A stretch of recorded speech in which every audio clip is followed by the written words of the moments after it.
to Para Women Radio. I'm Amy. By the way, I didn't really even do it that good the first time. So this time, I promise I'm going to knock it out of the park. Join us as we delve into the Kessinger interrogations with special guest Jennifer from Crafted Evidence. Why was she allowed to have her dad present? Were the interrogations truly interviews in disguise? Plus, Chrissy Poo Watts has a new mugshot, and we're going to make fun of it. Just kidding. We're going to show it to you. So I'm going to roll some credits while we wait for the rest of the Watts Island crew to boat on over. Special shout out to my Power Replay crew and all my little dragonflies that I see buzzing around out there. If heaven had wings out to you, then I'd fly away with you for a while, hearing the essence of gratitude, your dreamy little smile on my lips. I miss my cue, but baby, I had you. Miss my cue, but I had you for that day.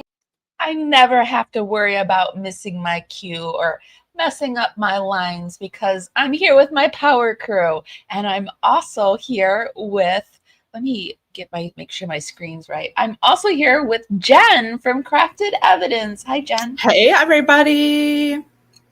Girl, you crack me up with the Chrissy Poo. Oh, yeah. I've been saying that for a while. I know. Oh, I love it. Have you ever watched I Swear, Kimberly? One episode. She really goes in hard for him, and she really appeals to my Gen X sense of humor, and I think I might have gotten it from her. I'm not sure. I love it. I bet you he loves it too. Yeah, I'm sure he does. Hi, everybody. Hi, Miss. We've got Me Wise Magic. What a cool name. So, Amy, our chats are together, right? Harry, yep. We are Guys, combined. I'm so excited to figure this out finally. We see Super Arrow. Oh, I see Jamie. Hi, Jamie. And Laura is here. Olga. Some of my favorites. I love our crew. Melly. Gerald's Hi, one of Melly. them. Valerie and Valerie and Charlotte. And yeah, sorry guys, I see you were telling me that the audio, I was like, no bueno. Is it me? I had it on mute. That's why I don't like to mute myself, because I just totally forget that I'm muted. So it never works out in my favor. It's better just to hear my background stuff. UK thinks our crime is crazy, I think. Oh, it is. Laura is amped to see this pic. Isn't it funny how NK's dad acted like a lawyer? Yeah, in there, and Chris's dad buffoon. Yes. That is. Can you pinch while we're doing this style? That is so true. I always say if Chris's dad regrets anything, I am positive it is that he didn't say, get me a lawyer. Yeah. Get him a lawyer. It took a long time for them to bring Ronnie in when you watch that raw video. And I know they had to be prepping him and saying, we need the truth. Please get your son to tell this truth, and guilting him like, these are your grandbabies, kind of like the whole Wade Wilson thing. Wade's dad ratted him out. That is a call we need to listen to one day. Amy is so funny when the two of them are like to get into the Wade Wilson. I would like to get, because I like to do Florida cases, so I would really like to get into Wade Wilson. It also is a different vibe too, where like it's not funny because people died, but you get humor in the fact of someone who's so delusional they think they're going to get out of prison one day. Like, that's what's comical about it. Chris thinks he's going to get out one day. Laura, did you see the video I posted last night? What did Laura say? I'm waiting for her to respond. She was like, I'm excited to see the picture. I'm like, it's been out there. Oh yeah, I gotta get that over. Okay, so I thought that we could take a look at, you like to do Reddit, I like to do Reddit, so I did a little Reddit. So we got some Reddit stuff that we can look at before we go into the interrogation. So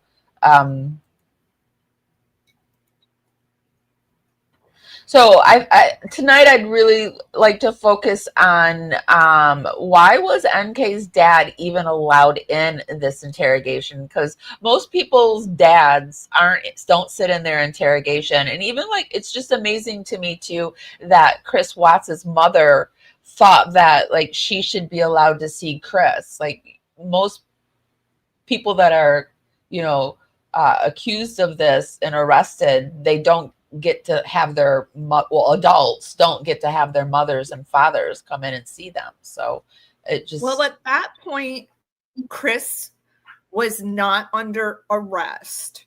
After that, they probably should have read him his Miranda rights, but they didn't. But after that was done, and then he did that confession, boom, it was done. And it's interesting when Chris said, I don't know if you remember this, but he goes, that day I knew going in there I wasn't coming out. Yeah, I do remember that. And it's just think of did you go have a big steak? Did you go do something that, you normally would do knowing you're not coming back out? No, I don't think he did anything. He was even wearing the same clothes he wore the day before. So I just think he wanted it over, to be honest. But he's not that strong. He doesn't have that strong of a character to withstand that long of an interrogation. So, no. And I love the interrogation. We'll have to do that one too. That clock ticking in the background is everything to me. Him eating his earwax and doing all this weird shit. Yeah. So over here it says NK's father and business with Anadarko. I'm curious about NK's history working for her father and the nature of the business relationship with Anadarko. Do any of you know the background story? Correct me if I'm wrong, but based on what I read, her father owned the business conducting safety inspections and other services to Anadarko. NK could therefore have been involved in delivering a training program, and she spotted CW while he attended one. A crush turned into an obsession that was fueled perhaps by her access to his personal records, periodic interactions through official work, and SW's public social media posts. NK having family closely related to Anadarko is mainly what I found strange about her evasiveness from speaking to the public and choosing to relocate and change her name. Isn't the father still left behind, though, to face the backlash through both from society and his employer, unless, of course, they were addressed internally with matching confidentiality agreements? I guess I will always remain suspicious of NK, who was the mistress and who was involved with a man who apparently had no sign of a backbone, had no ability to plan his finances, and parenthood, to suddenly being able to plan the execution of his family, down to knowing where to dump them. If it were indeed true that NK's father was well connected to Anadarko, then it is naive to assume she didn't have access to lawyers and legal strategists that had the knowledge and means to end an investigation and keep stakeholders and victims' families satisfied at the same time. If she had a father with big money and power at his disposal, then it is plausible NK had more protection than average people who would find themselves in the same predicament. If she grew up spoiled to the point of rottenness, then it may have shaped her confidence about getting away with doing and encouraging criminal or unethical actions. So I'll jump in on what I've been able to dig up on this family. It's not much, but they were a middle-class family. And Dwayne, his background is in electrical engineering. They are not oil money. They're not a wealthy family. They're just a middle-class family. They moved around a lot because Dwayne did spend some time in the military. And even Nichol kind of talks about that in her interview, that she moved around a lot, has sister. I can't remember the other siblings, but has a sister. So that's why she said she could kind of relate to maybe Cece and Bella's relationship a little bit as well. But the safe house, everyone talks about. If you look up property records, the Denver safe house is actually in Dwayne's name. And I'm assuming Dwayne, I can't confirm this, but I'm assuming Dwayne owned that property and rented it out. Sometimes you can buy a piece of property super cheap, like $50K, flip it, renovate it, and sell it, or rent it out for Airbnb. That's what I'm assuming he did with this Denver property. And that's what the safe house is she's talking about. Is she still there now? I doubt it. But, you know, I see a lot of these conspiracies with the Anadarko. And with what I've seen employment history-wise, it doesn't match with Dwayne. But that doesn't mean there's another family member that I don't know about that might have this Anadarko connection. Yeah. I don't know. In reading here, it's saying that she was like lower middle class, that some people say, no, he didn't have a military connection. And some are saying, yes, he did have a military connection. This is interesting. This says, it's interesting that the father left NK's mother at the same age that Chris was, that Bella and Cece were. That's very interesting. She doesn't have a relationship with her mother. I am surprised that there has not been any, I mean, good on her, good on the mom, but there has not been any interview that she's done, or people are not like harassing the mom, because I'm sure that Dwayne took some heat for a while, for sure. Uh-huh. But from what I know from the folks that I know down in Frederick, Dwayne had a lawyer already draft up some type of agreement, pretty much presenting that before Nichol opened her mouth.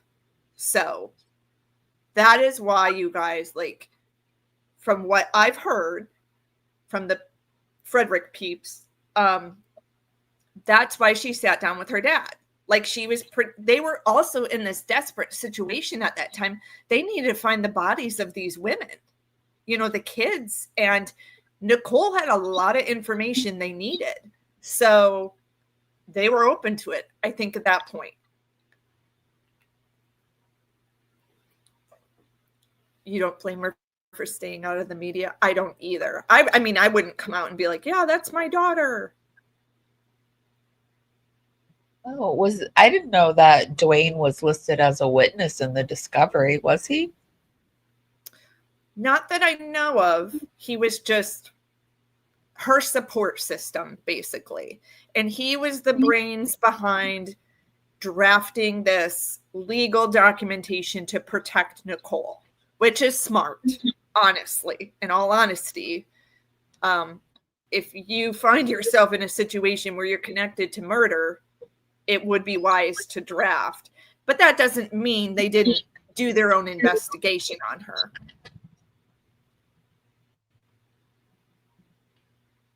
Oh yeah, guys, don't forget to give the emojis in the chat. That really helps out. And then I want to throw out Amy's PayPal, Para Women Radio, and her Cash App, Para Women Radio. So if you just want to buy her a coffee, do it. Or we were joking last night about Joe Exotic wants Amy to pay him $100 for an interview. So if you want that, let's do it. Yes, that's the going rate for Joe Exotic, my friends. If you want him to, it would be contributing to his legal fund, of course, he said. So, so I don't know. I think it's interesting that the father was even involved in the whole thing, and that the police treated Nichol Kessinger more like it was like an interview and not an interrogation. They treated her like an informant, like she's not a prisoner, but they treated her like she has insider info. And the best way I view this whole situation is they wanted to shut this closed case, be done with it, because they don't want their community to look like there's a dangerous criminal on the loose. And they knew Chris did this. And he was screwing around and, acting like he wasn't going to talk. So I think they were just so desperate. Nichol didn't know this. She got a tip from HR that, well, not HR, someone in her company, Anadarko, said, hey, just want to let you know, HR sent your emails over to Frederick, Colorado Police Department after Chris got arrested. Because Frederick reached out to Anadarko and said, have you noticed any odd behavior, since his wife's disappearance, blah, blah, blah, blah, blah. They check his email, they find the affair, and they turn that over to investigators. So that may be one of the only reasons Nichol came forward, knowing those emails were sent. Had she not been tipped off, maybe they would have watched her for a couple days, monitored their phone calls for a few days. That would have been nice. It's unfortunate someone tipped her off. But she's got to be living a really miserable life, I think. She can't be happy. Yeah, like Casey Anthony. Can you actually go out to a restaurant? And I have to think having a relationship with anyone else is going to be very difficult. You can't even go to a funeral. She can't even go to a funeral. Right. You can't, right? I mean, we saw how that played out. Yeah. Probably doing yoga at home, watching YouTube. Or not doing yoga. It doesn't look like she's doing yoga. And not to be mean, but it doesn't look like she's as in shape as she used to be. And she's healthy. Yeah, some people are saying that she just had a baby too. So that there could be that. I don't know. Ouch. You know what? I'll say about that, Amy, that's exactly how I looked after kids. It is this weird, in Olga, I think Olga has 4 children. Just curious for you too, Olga. I was this puffy water weight. It wasn't fat. It was this almost inflammatory jiggliness. If that makes sense. And when I watched that. Yeah, I think except odd people that bounce back overnight, that rare people that do that. But I think every woman's like that. Do you think, Amy, she had a kid? She has that look about her, that just after having a child look. She does. There's a look that women have, and there's nothing wrong with. I mean, it's your body just went through something. Right. So it's normal. It's a look. She has a look. It's like a puffy look. Yeah, it's like a watery, jiggly weight type of look, not like a And it you're also fat looks like type. it's like a Dr. Seuss kind of body look too. Like I remember watching Mad About You and her saying, like, I feel like I'm a Dr. Seuss character because it is. You got this little wideness that you don't normally Yes. have because your hips have opened up, and you just have this look about you until like it's not forever look, but it's a look. Yes, Olga, water retention. Exactly. And it takes like a couple months for it to go away. Yeah. But it does. And I don't know. I have seen over on TikTok they even have a photo of some child, but then I think it was debunked. The child that's supposed to be. It looks just like as if she were to have a child and Chris was to be the father. It's very interesting. The age would match up to, I know the photo you're talking about. Yeah. And yeah, the child would be 6 years old now. And the picture they showed, Charlotte says, I think she looks like she's been drinking and stressing. I see that too. But there's something about that water weight to me that looks very like how I looked after having kids. It took me a long time to just kind of get rid of that water weight. Yeah, it's just like a little layer of extraness. And doing this, I found this Changeorg because there was a time where they weren't releasing this Nichol Kessinger interview, and they had created this change.org where they hadn't released. The Frederick Police Department refuses to release Chris Watts's Mistress's Nichol Kessinger's video interview from August 16th, 2018, which is so they released the audio, but they wouldn't release the video. And it's just so interesting. And it happened to be the one with the father. So the Frederick Police Department, so finally they did release it. But I just thought that was another aspect to this, that why didn't they release it? Did you see the petition to have her reinvestigated? If not, I'll send it to you. Yeah, I've seen that one. I've seen it. Okay. Let me ask you this while we're live. Is StreamYard harder to pull up material? Like, I know in live streams it's a little harder, but like if I email you something while we're talking, is it easy to pull it up? No, it's really easy. I can just pull it right up. But I thought this, in looking at this person said that like reasons why the Frederick Police Department may not want to release Nichol Kessinger's video interview: 1, fear; 2, protection of NK and her dad; 3, red tape; reasons why it's vital to not bury NK's video; public interest, the right to know, the due process investigation into a major crime; visual evidence unseen; CBI, which I thought it was very interesting too when I saw her interviews, because I like to watch the behavioral panel, although I lost a lot of respect for them when I think they did Gypsy Rose, and I got really mad. But and I think I unsubbed from them too, because I was like, no. Did they watch Gypsy's police interview? Is that what they watched?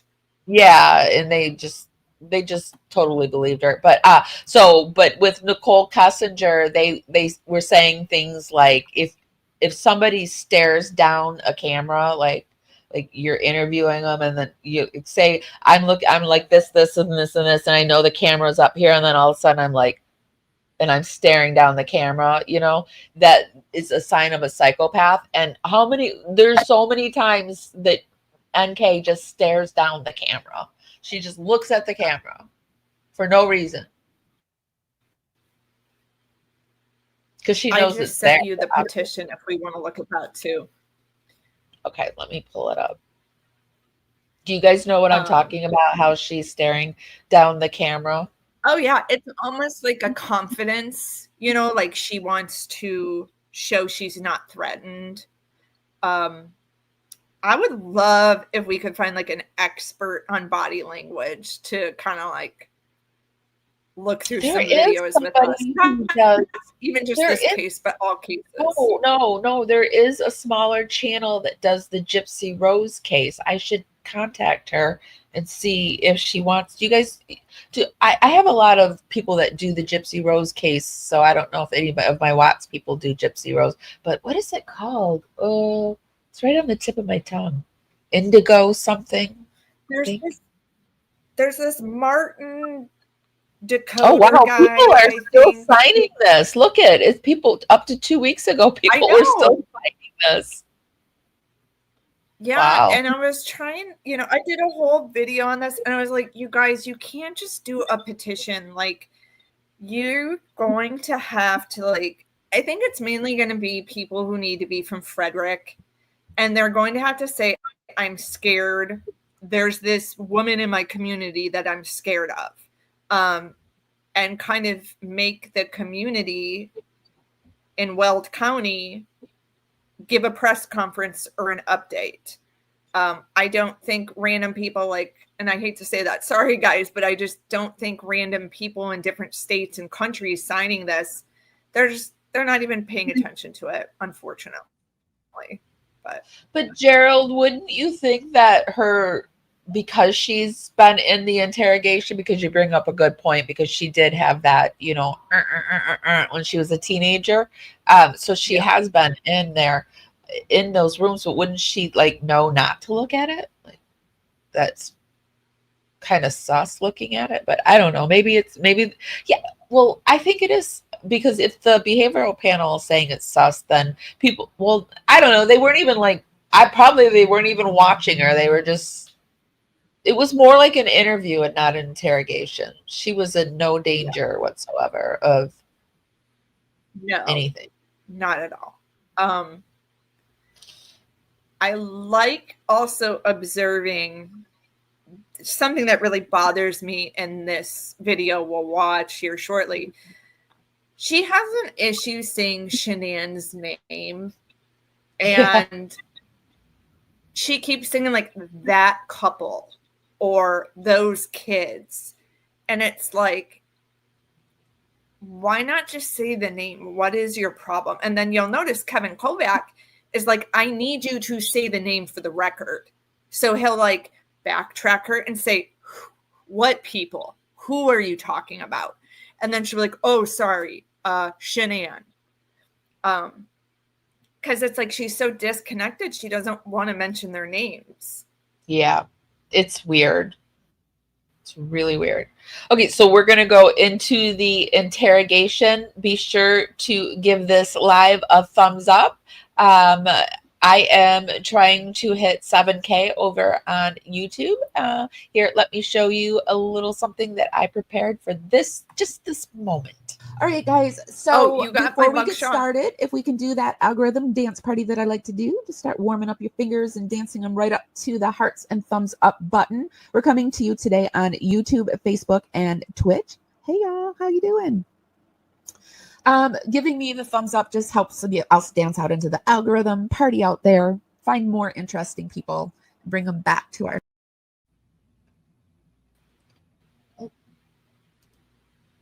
Sorry, I got a little too clicky there and clicked off at the very end.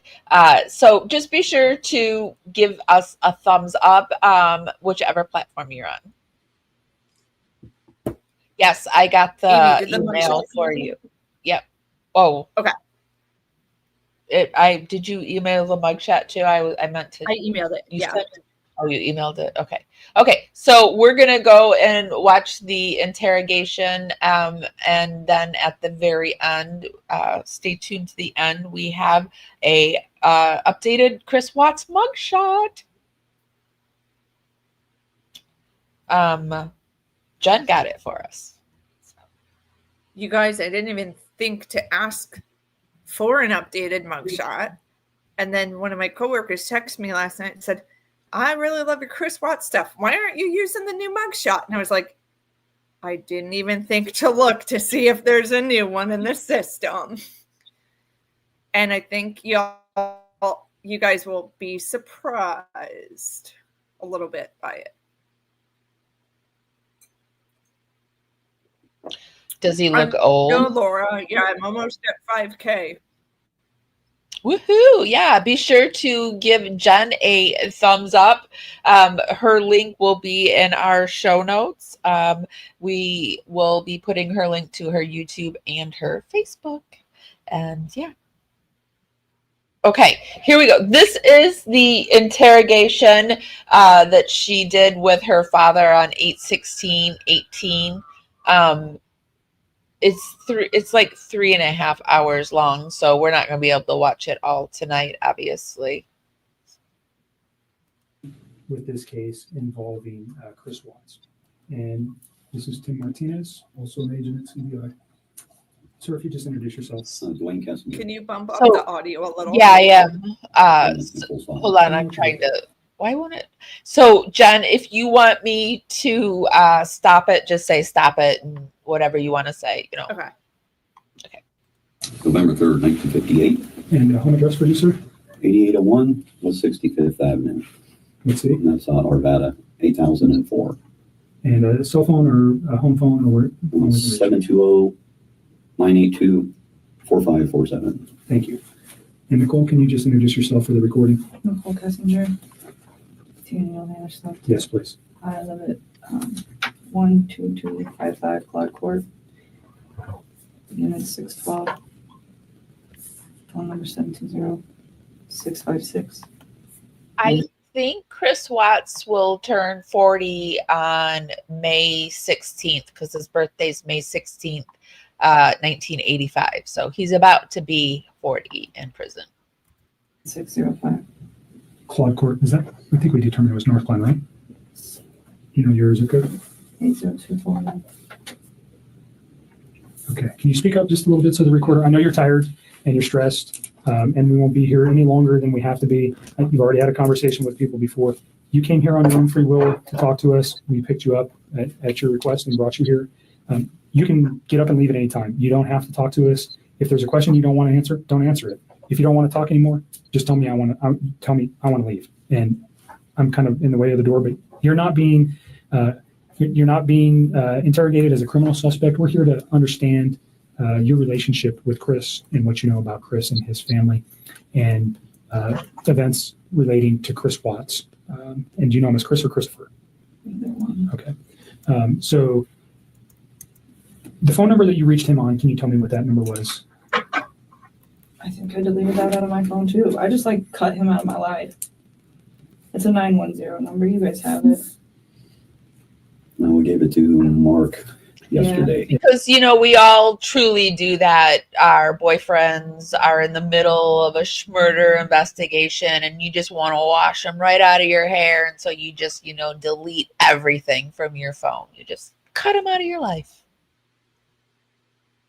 Yeah, I probably have it, but just in case. I don't have it. If I recited it to you, would you know it? Just the first three numbers. But you know it as a 910 number? Yes, that's what I do know. I mean, that's what North Carolina or something. North Carolina. Okay. So let's just start with a timeline of your getting to know Chris, how you guys met, where you met, all those things. And let's just run. And I'm not going to ask you specific questions unless I think it's necessary. I'll let you just tell me your story. I think it's a little bit easier that way. So I just want to know how you met him, where you met him, how long you guys were dating, and those kind of things initially. Okay. I think I met him sometime in June, probably early June. It might have been May. It was just talking at work. It was pretty casual. And he didn't have a wedding ring on his finger. And every time I talked to him, he didn't tell me that he was in a relationship. He didn't even mention his kids right away either. And then one day he told me that he had 2 kids. I was like, that's pretty cool. And so he told me about his kids. That sounded like a sarcastic comment. No, I thought it was kind of cute. I was like, oh, he's a dad. It was right around Father's Day too. So whenever Let's that pause is. there. June. I want to get. I'm not good with holidays. Do you guys feel that was a sarcastic, awkward moment? Or do you think she was into the kids?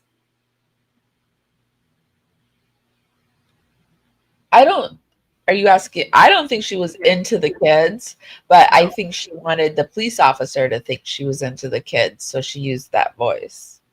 Yeah, I agree. It was like this weird. Thanks, Charlotte. Yes. Big thank you. I feel like it is that weird, like, she's like, oh shit, he knows that I don't like kids or something. Yeah. I think it was an over the top, like, I think she was used to using her sexuality and her sweet, like, I think it was just an over the top way that she reacts to men, and they like that, or she thinks they like that. So definitely sarcastic, Samantha. You heard she doesn't like kids. Didn't she say she didn't want kids, but then all of a sudden she pulled out that she wanted her son? She wanted to have a son because Chris wanted a son. But didn't she at first say she didn't want kids? Or I don't know. She did? Okay. I think she said at this time I don't want kids. But then I think after she learned Chris was very adamant about having a boy, then she changed her mind. Oh, definitely, Carrie B. And I mean, just the way she giggled on that phone, that was like on that answering machine. Ooh. Which, creepy enough that there were actual dolls in the closet that were giggling just like that. So it's just very weird. He told me he had kids, and then it was Father's Day shortly after that. So that's what I do know. And I was like, I know, I thought it was cute. And then he's telling me about him. He's pretty excited about him. And then see, she just right there. We should do a little number one stare down. He mentioned that he did have a significant other. And then he told me that those two were in the process of a separation. Those two. Did he mention the children's name or his significant other's name? I didn't know his significant other's name for a while. And then I think he told me his kids' names pretty quick, but to be honest with you, on an exact date of when that happened, I don't know. So in May and June, first of all, where do you work? I work at Anadarko Petroleum Corporation. I'm contracted to Anadarko Petroleum Corporation. Okay, and you work out of an office setting where? In Platteville, Colorado. Okay, and Chris also works out of that location, per se? Yes, he's in the field, but he comes into the office with his team. So you work, what is your job responsibility? I do health, safety, and environment. Okay, so you work in the office and you take care of health safety for Anadarko is an oil and gas company, right? Yes. So you're doing health safety in the office, and Chris works in the field. Yes. As what kind of job does he do? He's an operator. So I don't know like all of his daily duties, but he's a field operator. So he works with like the oil wells. So he goes out and does work on those, whatever that work might be. But he comes into the office. How much do you want to bet she knew all of his daily activities and job duties? She strikes me as someone who knows everything. She knew where he was at what time he was doing it. And these two, I don't know if you've ever been in one of those relationships when in the very beginning of it, you were in constant communication, texting each other back and forth. That's what those two were doing. And I think the only time they were physically apart was at work. Then he went home, let the dog out, worked out in the basement, went straight to Nichole's. And that was something also Rob and I were talking about the other night. That asshole left Dieter crated up for hours on end to go hang out with her. Yeah. I hope he at least took the dog over there sometimes. Oh, he never did. He never did. Don't you think she would think like someone who treats their animal like that is probably not a good person? Like, yeah, he probably lied to her though and said that he probably said he had a dog walker, or who knows what he told her. You know, he's a prolific liar. But yeah, if I knew somebody left their dog like that all the time, and that poor little dog. Yeah. If Dieter could talk, I wish Dieter could talk. Oh my gosh. I know. But like, you think about it, he probably worked an 8-hour day. Chris came home maybe 2 hours tops, and then went straight to Nichole's. From Nichole's, he went to work again. and then came home for, I mean, that dog was literally probably out only 2 hours a day. Yeah. I think Chris's Facebook probably looked like whatever Shanann put up on Chris's Facebook. I think that's ran why his Facebook. Yeah. Yeah. So whatever Shanann did to Chris's Facebook, that's what it looked like. But yeah, it would be nice to know. I wish that the Chris's Facebook was still up, and I wish that they hadn't taken down Shanann's Instagram. So yeah, I mean, I think Shanann used Chris's Facebook as a secondary Thrive platform. And yeah. I could do a whole nother episode, Amy, about like how I feel Thrive has screwed that family over so much. Yeah. Well, and the product itself, I think, has screwed that family over. I think whatever was that guarana seed extract. Yeah. And those double patches. Yeah. I'm sure did not help the situation either. When I take diet stuff like that, I get very agitated. I cannot imagine slapping double, and it was extra strength already. So I can't imagine it. I think I might harm somebody if I had that on me, because I just can't, I want to jump out of my skin. I get aggressive. It's the same way if I take Benadryl. I can't take Benadryl. It makes me just want to explode. So I cannot even imagine. I think Thrive did and then I think he was doing substances on top of that. So yeah. Definitely. And I really think it's interesting that Chris didn't decide to file the 35C motion to possibly have another trial. And if I were his defense attorney, I would have blamed the Thrive patches. But something must have happened to the point where he didn't want to file that paperwork. I don't know what it is. Maybe he really didn't want to put the Rusick family through suffering, but they really could have used Thrive as a fall down for Chris's mental health. Yeah, they really could. And I don't have a lot. They really could, I mean, because people really think the diet and the supplement industry should have better regulations than they do, and I agree with it. For sure. Carrie B, a neighbor called cops in July, complaining about Dieter barking all night Dunes weekend. How do we know that the neighbor called the cops in July? Where is this information coming from? Just out of curiosity. I've never is there a police seen that report? before. Do you know? Yeah. Do you know what date it was? I'm just curious because I have a pretty good amount of the reports. I have even the reports of, we call her the September woman, who was seen leaving a car, getting into the Watts house, but never returning. That's an interesting report. I would like to do a Mythbuster live series where we get all the lives, all the Watts, rumors and myths, and we go through them one by one, and we try to figure out where did this come from? Is there a report? Is it true? Yeah. Is it false? Because there's so much out there that I don't know.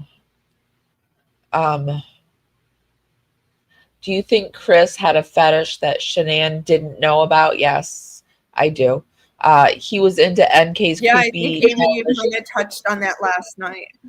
Yeah, I definitely think I think he was starting to experiment with that kind of stuff.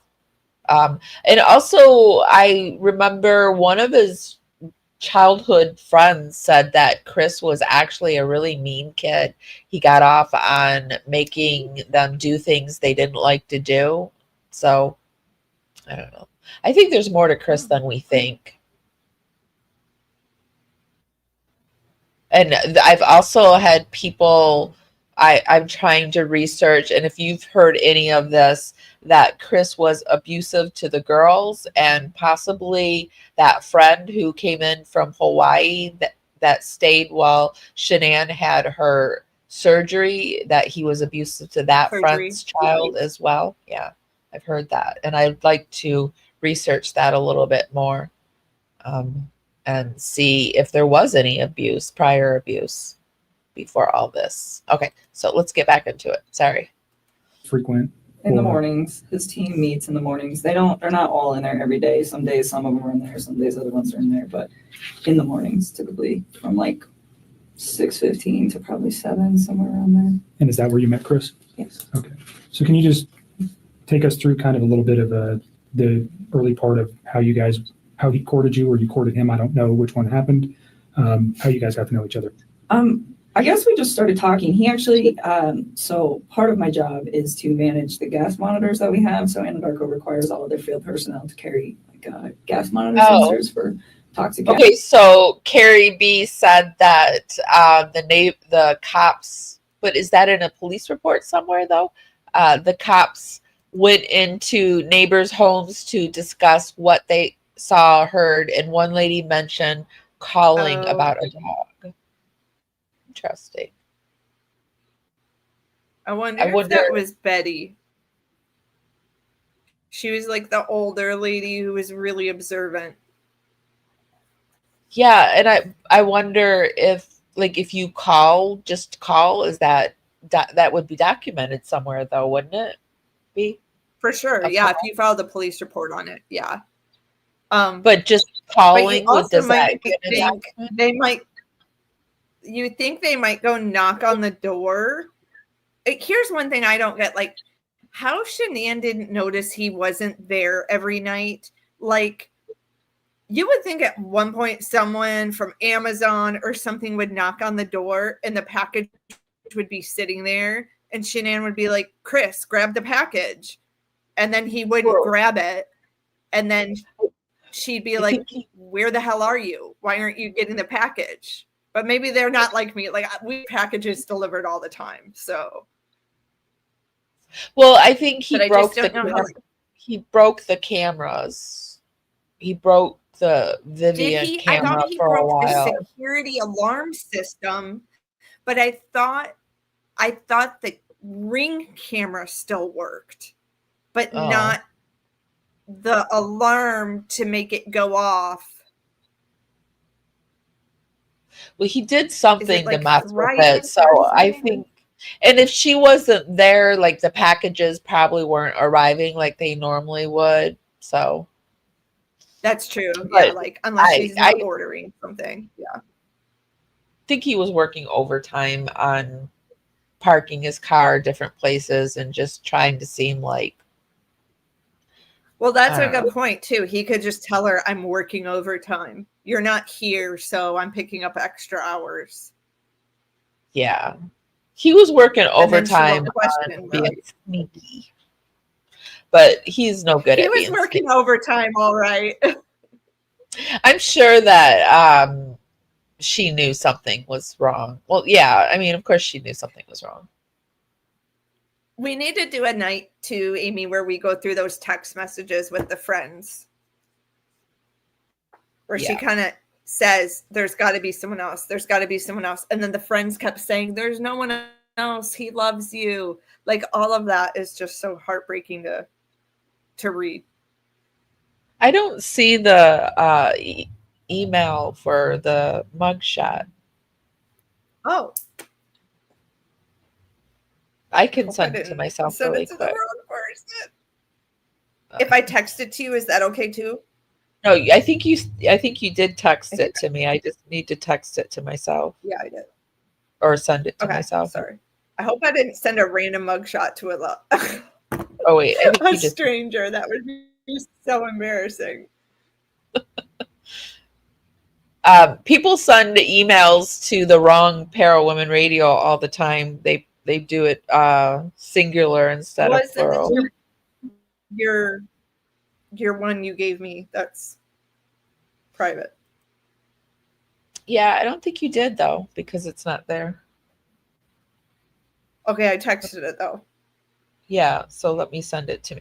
Okay, so let's just go into the mugshot because we're almost an hour in now, and we're only like not even 10 minutes, and we're at 6. We could watch the top 40.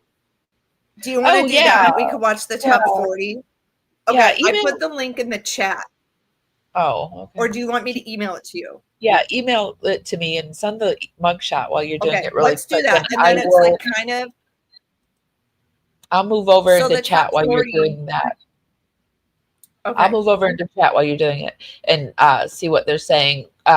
Charlotte says Chris manipulated the cameras and Vivian. Yes. I think, and he did something to the basement too. He was doing something to the basement stuff too. Yeah, he was so sneaky. And he would enter the house through a back door with no camera activated. Yeah, I think he was going through where that Mickey Mouse thing was. He was going through the basement window, I heard. The neighbor that moved to Florida. Oh, that's the neighbor that called about the dog. Couldn't Shanann see the indoor camera on her phone to watch her home and Chris? Yeah, he was doing something with the cameras, I think. So that. See, I thought he turned the security system off by the garage so the alarm wouldn't go off. But I always kind of thought a Ring camera is separate unless it's all connected for some reason. I don't know. And I guess we have to. This was also, I got the top 40. I feel like this was 2018. So, I mean, camera systems have advanced quite a bit. Like you can now screw a light bulb in. That's what I have. I have a light bulb camera. We have a lot of different cameras, which is cool. We actually had, this is crazy, Amy. We had like a random drive-by shooting in our neighborhood, and our house got shot by accident. We found out it was like a 17-year-old kid, and he said he thought he had the right house, but he didn't. So he like admitted he had the wrong house. But one of our neighbors had a mailbox camera that got his license plate, and that's how he ultimately was busted. So now everyone in the neighborhood has gotten these mailbox cams, which is really cool. You can't commit a crime anymore because there's cameras everywhere. I remember Shanann saying in some text, like, if you don't fix this camera, I'm going to come unglued or something like that. Like she was at her wit's end because he was really screwing with her. There was a lot of emotional abuse going on those last 3 months. Well, also, Shanann had all of her product in the basement. You know what I mean? And like, I don't imagine someone would come in to steal all her Thrive stuff. But what if she did have a very jealous, competitive person in her community who, could have like came in the basement and stole a bunch of her product? So I can see where she's like, get the damn thing fixed. Also, we have kids. Like, don't mess around. Yeah. Well, yeah. And I mean, you have the stuff. Well, plus they had the construction going on behind them. I mean, that must have weighed on her too. So yeah. Yeah. Okay. So this is the top 40 awkward moments in Nichol Kessinger's police interview. When did you do this? A month ago? I think so. March or February. You can skip the intro too. I mean, it's not a long intro by any means, but. Okay. I need water, so I'm going to start this and then run out and get some water. I'm going to talk to her when I'm in North Carolina and see if I can get her to do this, to like try to like rekindle the flame. Okay, so try to salvage his relationship as you've been asking him. Yes, and most of the time at your place? Always.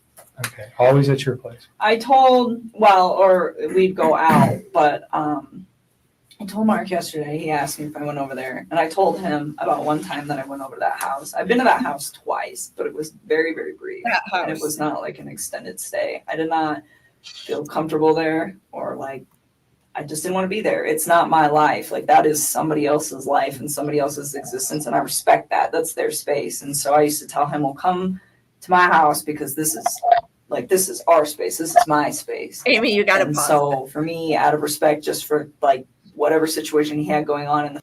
Okay. She respects a person's home, but doesn't respect a man who is married to someone. You don't respect that woman having a husband, but you respect her house. I can't wrap my head around that. Yeah, she makes no sense. No sense whatsoever. And she contradicts herself at every turn. That shows that you have no respect, because you wouldn't even step foot in another woman's house. You just would. Yeah. That's like Shanann's house. Yeah. Not, I know his name was legally on it, but yeah. I mean, it would make me feel really scuzzy and sleazy. I mean, she could not have felt good about herself in Shanann's house. She couldn't have. No.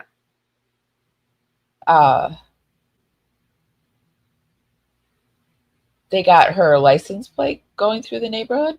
When? Yeah, they did. When did they get it? Yeah. They got the plate with, what is it? Was it the one with the camper on the top? Oh. Betty is like my favorite person in the neighborhood. And then Nate. Nosy Nate. I saw something the other day that said something like, what if Nosy Nate's, like they were saying that Nosy Nate's video footage was falsified. So is that like what's going out there now? Is that? Well, I feel like, yeah, I do feel there's people like modifying footage out there because, like I said, I originally did like a request from the county for the original surveillance video from Discovery, and I don't see the shadowy figure with a ponytail. You know, we talked about this the other day, but so I have to think that people are altering Nate's footage in some way, which is pretty easy to do with AI. But poor Nate. Yeah, I reached out to Nate. He's not talking anymore. It just makes me sad. Like, but did Nate ever really talk? Nate only talked for those money for shows. He never talked to anybody other than what people that were paying. So there's that too. Not to be, but Nate always got paid to talk. So, and we can't even afford Joe Exotic. We probably can't afford Nate. Just kidding. Nate, this is all allegedly this is just my weird sense of humor. I think Nate was a really good guy, and I think it's good to have neighbors that watch the neighborhood. Like I'm not against having neighbors that watch out for me, so I think it's a good thing. I think Nate literally cracked the case before the cops did. Like, he noticed Chris walking down or driving his car down the other direction, and he's like, if people were breaking into your car, you would park in front of my camera. And he's like, I told him he can park right in front of my house, but he didn't want to. And it's like, yeah. And then he's telling you everything he brought out. And he's like, why do you need to know what he brought out to his car that day? Like rocking back. Yes, I love that when he was a little mobile. The penguin. Clocking him before the police clocked him. Yeah, and somebody said too, it was really kind of interesting how they grilled the little babysitter, but they didn't NK. Yep. Talk, little girl, talk. And NK gets a glass of water. What's the fact that it's not my home? I felt that it was better to be in my place. And I live alone. I don't have any roommates or anything, so it's pretty easy to do that. Disprove something he's told me by a phone record. Phone records don't lie. People do. Okay? So if I can disprove something that may be important, that's what I need it for. that are there. And we'll write that specifically down here. Understand I just don't want anybody to get some of those texts. Like, they have nothing to do with this case, and they're just like, between you and Chris? yes, they're just. So just tell me what They're just kind of raunchy. Okay, like, I don't need anybody. Everybody's an adult. Posted like we're not going to somewhere. Post it. I don't want newspapers to get that. That's all I want. The only ones that we would be looking for, again, is the same kind of questions we're getting to here, is things about his children. So, but then I just bet they were really, really raunchy. I bet they were so raunchy. Sexy texty. And her dad doesn't even seem shocked about it at all. He's just like, yeah. How awkward. Being in a house was just like, why? Fix this. Find a way to fix this. Make it work, And I was like trying to push him to do it, and he seemed pretty reluctant to do it. He didn't want to. You're tired and you're stressed. And we won't be here any longer than we have to be. You've already had a conversation with people before. You came here on your own free will to talk to us. We picked you up at your request and brought you here. You can get up and leave at any time. You don't have to talk to us. If there's a question you don't want to answer, don't answer it. If you don't want to talk anymore, just tell me I want to leave. Right? Because this is just a conversation we're having. We in no way suspect you whatsoever for whatever reason. You're the mistress. You're the first person we should suspect, but we don't. They would have let her go, and in 5 minutes, they would have probably had a search warrant already ready to go look at her house and bring her in for an interview. Yeah. And I'm kind of in the way of the door, but you're not being... I'm kind of in the way of the door. You're not being interrogated as a criminal suspect. We're here to understand your relationship with Chris and what you know about Chris and his family. I can give you guys a lot more like detail and exact times. But when you're asking me about something that happened 6 weeks ago and exactly what was said, it's like, I'm sure I can give you a general idea, but to be honest with you, like to pinpoint exact words, it's not going to happen. I'm not looking for exact words. Just more, let's say 6 weeks ago, he said something that triggered with you last night. That's what I'd be looking for. Or I was like, that's pretty cool. And started telling me about his kids. That sounded like a sarcastic comment. No, I thought it was kind of cute. I was like, oh, he's a dad. It was like right around Father's Day too. So whenever that is in June. With him and I might ask you a question and you're going, why the heck would he ask me that? Probably because I have information that I'm not willing to share with you, and I'll tell you that right now. I'm not going to tell you some questions I'm going to ask you. What the heck? I want to share some information with you. Just it protects you, it protects our investigation. So if it seems weird, there's a reason I'm asking it, and it's usually relative to what I know. That's probably the hardest he got with her was right there. Yeah, he just total kids club. I mean, she even looks bored right here. Yeah, not staying down.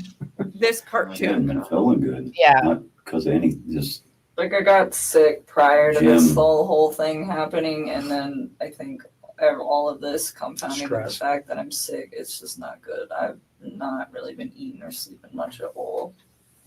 Why would he want to leave this? And I remember talking to him about it, and that was the first time that I tried to actually say, what do you think about not separating from your wife? Like, what if you really try to work on this? And he had expressed to me that we've tried to work on this, and the fact that she keeps trying to press the fact that she was trying to get the man that she was wanting to be with to go back to his wife. How insane is that?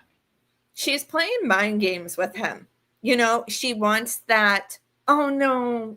NK, I want to be with you. You're the one for me. Like, she's doing it to screw with his head, and get endorphins for herself by him being like, no, you're the one for me. Yeah. It's crazy. Not working. So that is why we're separating. Figure $100,000. They're living above their means or below their means? Oh my God. Like, way too much. Did he ever discuss with you any of those issues? I mean, a little. I mean, I didn't know about the bankruptcy or any of that until I read on the newspaper about that. But I think he was really frustrated with the situation. He told me, he's like, I feel like my paycheck goes in my bank account and I just watch it go like this. He's like, but it doesn't have to. He's like, she makes it like that. Concern. Well, I just realized that he was lying to me, and I was like, well, if you can lie to me about this, what else are you lying to me about? And it made me realize that maybe his wife was in danger at that point, and it was. I feel like the money issue, she is one of those people that really clocks the money situation that a person has and will judge them accordingly. Like, if she feels like you have too much money, then you're like money. I think that's as dangerous as being somebody that's rich and looks down on people. I also think they talked way more about money than she says in this interview. I think that was one of Chris's, honestly. I'm not going to be blind to the fact that Shanann had a spending problem. She did. And if anyone hates me for saying that, I'm sorry. But the facts are out there. She had a problem spending money. Yeah. So I think that was Chris's biggest stressor.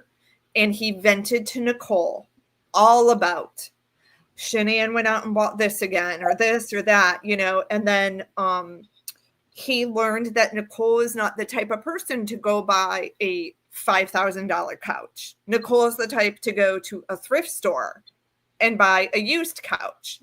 And so I think he kind of got infatuated even more with Nichol because she was like thrifty and a saver.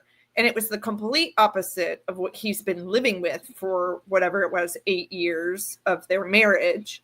So I think the conversation about money is way more intense than she's saying here. Oh, yeah, way more intense. And I think that NK would have been the exact opposite of Shanann no matter what, yes. Oh, she likes that. Well, I like this. Like, she doesn't let you say your opinion. I want to know your opinion. She made him think that his opinion was his opinion, but really, I think what she was doing was influencing him so that her opinion was his opinion, but he thought it was his opinion. So, yeah. Or like, what do you want to go do, Chris? And then he'd be like, oh, I don't know. No one's ever asked me. And then she'd be like, well, what do you want to go do? And then they went, to the car museum, and he thought it was the greatest day of his life, because finally he got to go do something he wanted to do. But it was really probably something she liked to do, and she just made him think that it was, I don't know. I just think that it was something she wanted to do, and she made him think that it was his opinion, his idea, but I don't know. She was one of those people that planted ideas, and so that the guys think that it was their idea. Every woman does it anyway. We all know how to do it. We all know how to make a guy think that he has this brilliant idea that you've been planting along the whole time. I think that she did it all the time. Yeah. So, okay. So I do have, let's go into looking at the interrogation. This is a great video. We will put the link to everything that we viewed down in the YouTube show notes. And if you want to go and watch it in its entirety, you can do that. Be sure to head over to Jen's page and give the video a like. Let me give it a like while I'm here. Thanks, girl. Okay. No problem. All right. So I do have the new mug shots. Let me get it situated. And here it is. Smiling. Wisconsin Department of Correction, Offender Basic Information, DOC, he is 006-74796. And his date of birth, I just told you it was May something. What was I it? don't know why it was blocked 16. out, but Yeah, weird. doesn't take a rocket scientist to see that online. Here he was 38, so this was 2 years ago. 2023. So I mean, it's not new, but it's definitely not one Not as floating old out as the there other where they're one. like, "Hey, here's Chris's new mugshot." It's kind of like every so often you have to ask for incident reports, updated mugshots. And that's one definitely, Amy, I think after talking to Jamie yesterday, we should go over the disciplinary reports one day. Yeah, I want to do that for sure. So he's weighing 190 pounds these days. He's got gray hair. Yep, that hair's thinning for sure. Oh, for sure. Yeah, he's But got I'm a not little. gonna lie, he doesn't look miserable. No, I don't think Chris is that miserable because I think he was really stressed out with having to run his life and Do you have a have family. the first mugshot on hand by any chance? I don't. Okay. I mean, the difference is insane. I can pull it up. So here it is, a little closer up. I get like a peaceful vibe from that, Amy. Do you get a peaceful vibe? Yeah, like he feels that he's forgiven and at peace, but you can definitely see in the eyes aging, stress. I mean, we all do once we are getting to 40. He's got something up here. Is that a pimple or has he been hurt? I don't know. He did say he wanted to smash his head in the wall when he realized what he did to Bella.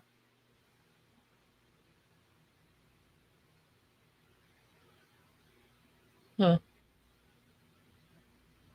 Okay, let me pull up his old mugshot. Veronica, you have to be kidding me. She said no one has ever heard of this case where she lives. The Watts case? Oh, wow. Imagine, like, there are people, though, who haven't heard of him and don't know who he is. He could, like, get on a dating app or something. Oh, shit. Denver Post is going to make you pay. I didn't realize this was the Denver Post. Okay, hold on. Let me go back. I have it. Okay. I have it if you need it, but I'm sure you can just Google. Yeah, I did, but I accidentally stopped sharing my screen. So now I've got to go through the sharing. So here's Veronica, Google. where did you say you're from? Like, look at just how... This was the last one I had seen. This was... But that one, like, the eyes. Here, this, I think, was his first one.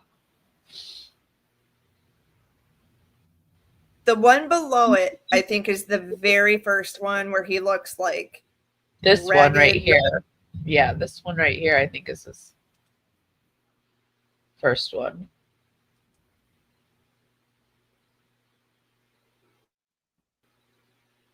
And then the one in the green, Tammy took that one. The one in the green, what? That's when they went and did. Oh, yeah. That's the one that was when Tammy went to go visit. And there's also one. Look on the one where it's kind of close. The one where, like, this is one of his very first ones too. There's also the one he's also has some photos that he took with his father and his mother when they went in 24. See, that was the last one that I had seen. Was the photos that he had done with his father. Click on the one with the barbed wire. Like, when I think of him, that's the one I envision. Like, he looks angry. He looks tired and he looks out of his mind.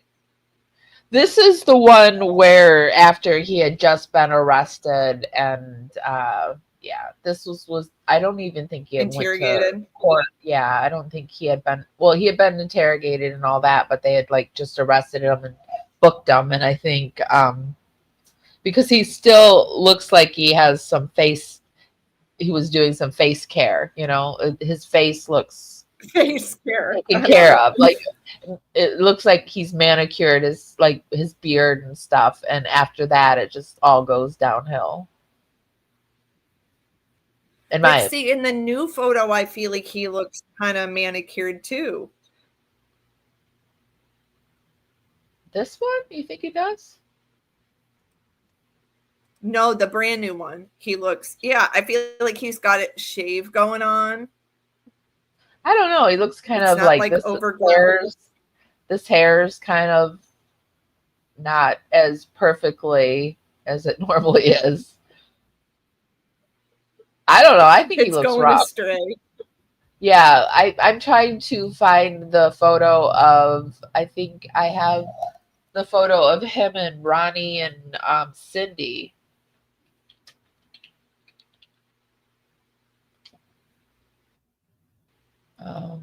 Yeah, Max. I've heard of that whole story in the Sherilyn Cadle book. I started to do a review on that and was doing it like video by video.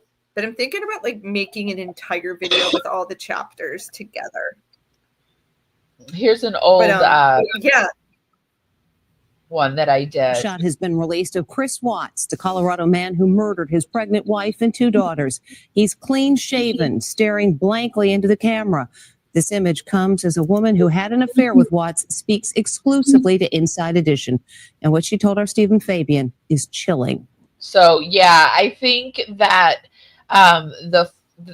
so I think this photo here, which I'm just like guessing, but I really think that this was his first mugshot.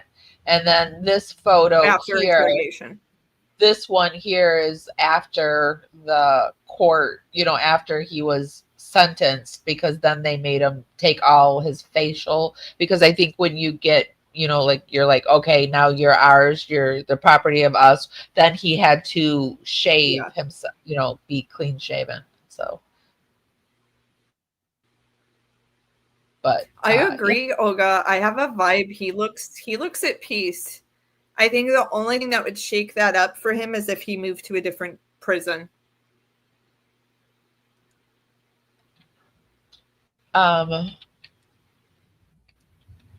Let me see. I know there's a photo out there of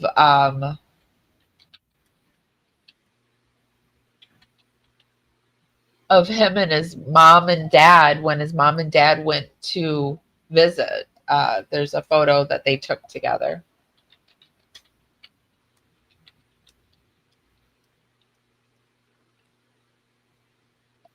Yeah, he does look possessed. Like, yeah, Rabbit. Like, if I were to believe that a person could be possessed, those first couple photos seriously are haunting looking. Even Nicole says in that top 40 videos towards, I think it's like number 6, she talks so much about how his eyes look. She's like, that is not the same person that I was talking to.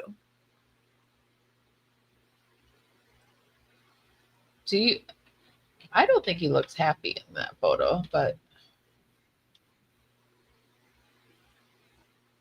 the new one? Yeah. Or the one you're pulling up now? I can't find that. I can't find it. I'll find it later. I'll find it another day. Oh. I'll find it just as I. The new. We get off here. Yeah. No, I feel like in the new photo he looks like he's found some peace.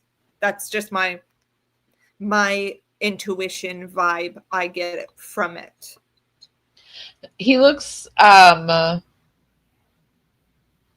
me, he looks like he's gone through it a little bit. He's got stress here. He's got a lot of stress here around his eyes to me. And the smile isn't as happy as it normally is. And he looks older, but I mean, he is older. I don't think it'll ever be like in those Facebook pictures with Shanann. He looks like a totally different person, you know. Yeah.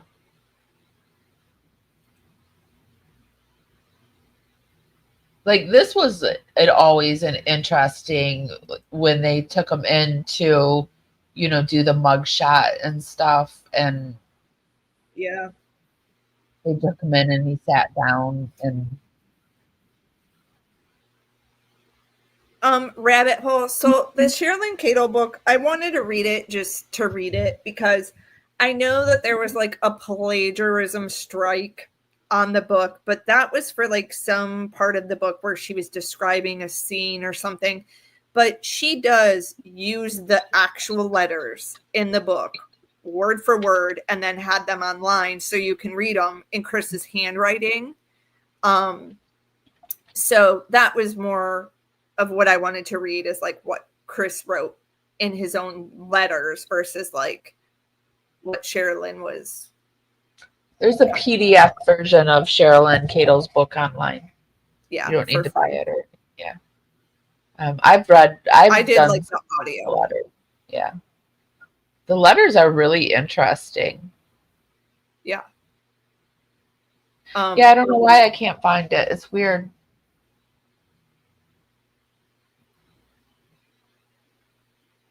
Yeah, stress will age you more. Stress will age you. Yeah, I was just saying to my ex-mother-in-law today that getting old is hard. It's just like really hard. Well, imagine even being behind bars. How much? I can't imagine getting old in prison. It just seems like it would be so uncomfortable because I have to take Tylenol almost every day. I can't imagine having to ask someone just for like a Tylenol. And I love to talk about Lori Vallow because you can see like her face is just like drooping because she has no access to her skincare stuff anymore. Can't imagine.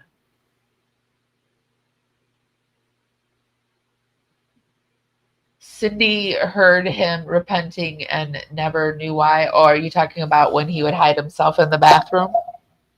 Yeah. He, what we just showed you. Oh, that's probably before I showed you. I'm sure he's, yes, I think that his being bisexual was not acceptable. Charles Manson's eyes were crazy. Yeah.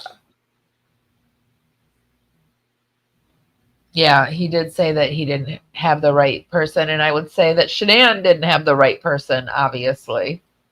They were and both the most wrong person she could have ever had, obviously. You know, I was thinking about this the other night, Amy. Like, imagine if, I know this wouldn't have happened, but imagine if Chris, when he started having these crazy thoughts of hurting his family, would have went to a therapist and said, I'm having thoughts of killing my family. I need help. Because like women with postpartum have experienced things like that. They get help. They get on medication. Of course, he didn't do that. But imagine how different it would have been if he did go seek help and say, I'm having these compulsive, crazy thoughts. Yeah, imagine. But he's not that strong of a character to do that. I mean, he's somebody that thought it would be smarter to unalive your whole entire family opposed to getting a divorce. Like, he couldn't ask his pregnant wife for a divorce, so instead he did what he did.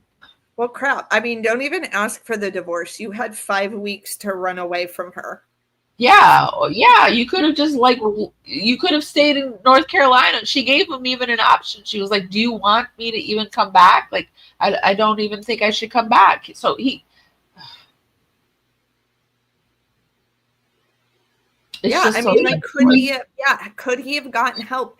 There are so many people out there that actually have those intrusive, crazy thoughts, and they get help, and they get on medication. And I mean, shit. I mean, you could have even just went to a therapist, Chris, and been like, "I'm thinking of hurting my kids."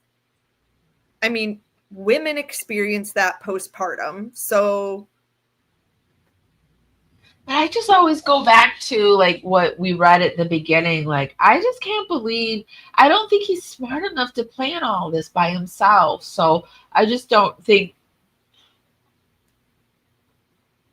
it wasn't just Chris saying like, "Oh, I think," in my opinion, I just don't think he was like, "Yeah, I think someone was feeding this into him," and maybe he ultimately thought, "Yeah, this was my idea," but whoever was putting it in his mind was putting it so that, it was their idea, but it was Chris thinking that it was his idea. It just like freaks me out when I read the part where he said he was fantasizing about it. Like, that is a very strong word to think of you laying in bed, driving in your car 40 minutes to work every day, thinking and plotting how you were going to do this. Yeah. And I think also sometimes about, I guarantee there's people out among us walking who have set up, like even when Tammy asked him, "How can you off someone?" And he said, "You could set a trap." I mean, you've seen those stories where like people have set up life insurance claims. Like, look at the Murdaugh case. They have a dog incident where someone falls down the steps and it looks like an accident. They've plotted and planned ways to get life insurance money. And it's like, I wonder if he thought of other ways that he was going to do it, or he said he did. He did. Like, and I also think that if he was able to make Shanann have a miscarriage, that she would have lived. I think that the girls, they would have divorced. I don't think he could have.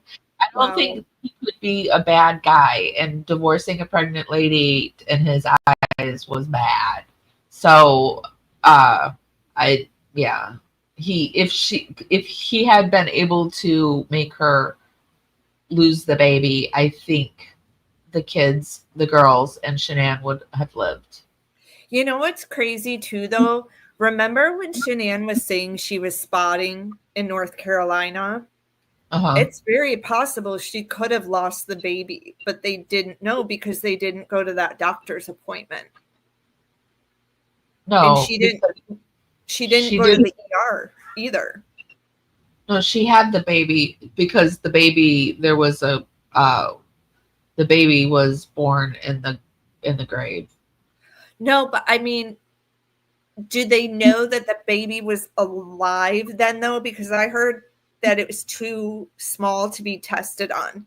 But do you remember when Shanann was texting her friend and she said, "I'm spotting," and the friend goes, "Go to the ER," and she said, "I can't." Because he was trying to make her miscarry. He was giving her those pills, and so she was probably, and she was having, a reaction. She was getting violently ill because he was giving her oxycodone or oxycontin, one of those two. Yeah, it was oxycodone. Yeah, so but she was. What if she did? Well, what if the baby was in there but didn't miscarry? You know what I mean? Like, some people carry and then they have to go in and do the D&C. No, I don't think so, because she didn't mention that the baby wasn't moving or nothing was, like, there was no like, she would have been on top of that shit. So I don't think so. Do you feel it moving at 15 weeks? I can't even remember anymore. I feel like it was more like 20 weeks, but I don't remember. Don't know, but I don't think that I think the baby was alive. Unfortunately, like, it would have been better, I guess, but I don't think that. No, I don't think that.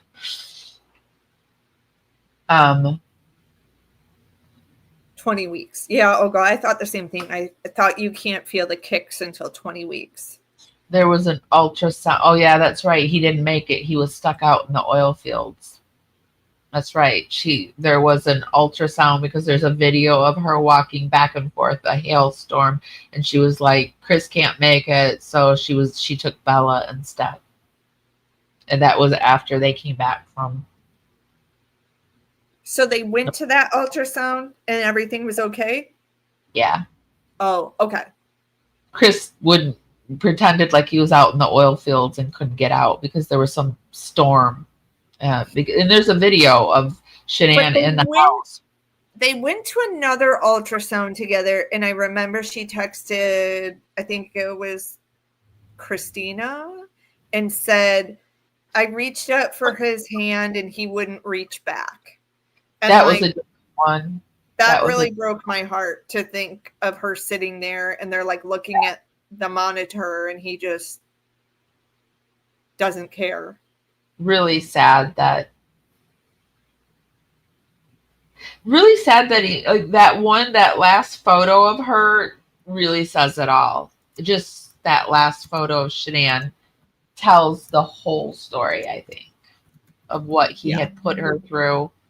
And yeah. The one she sent to the friend where her eyes are puffy. Yeah, this one. Yeah. She is worn down. She's been fighting and she gave up. She feels like he's given up. I mean, what more can I do? The heck aren't I finding photos tonight? Writing. I will be honest. I'm sorry, you guys. I'm not. I know a lot of people came from Zawoki to my page, but I don't believe Nichol Kessinger was in the house, like hiding in the closet. I'm sorry. I'm not even going to fake it. I don't think she was hiding in the closet. Who? What? So there's some photos out there where people think Kessinger is hiding in the closet while cops are searching the house.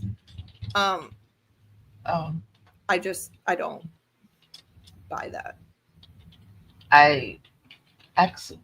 And if you do see someone, I think it's photoshopped. I'm sorry, but it's photoshopped, probably. The cops would see a human body in a closet. And there were dogs almost at every visit except for the first visit.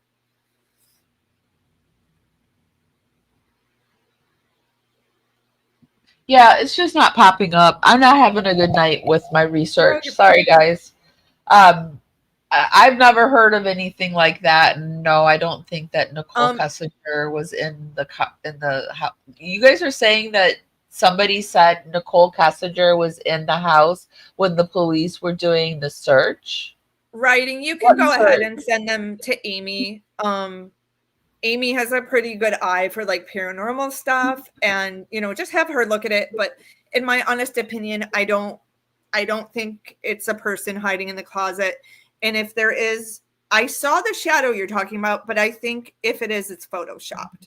And I don't want to, hurt anyone's feelings or anything, but I'm not going to like fake it for views or anything like that either. That's not my MO.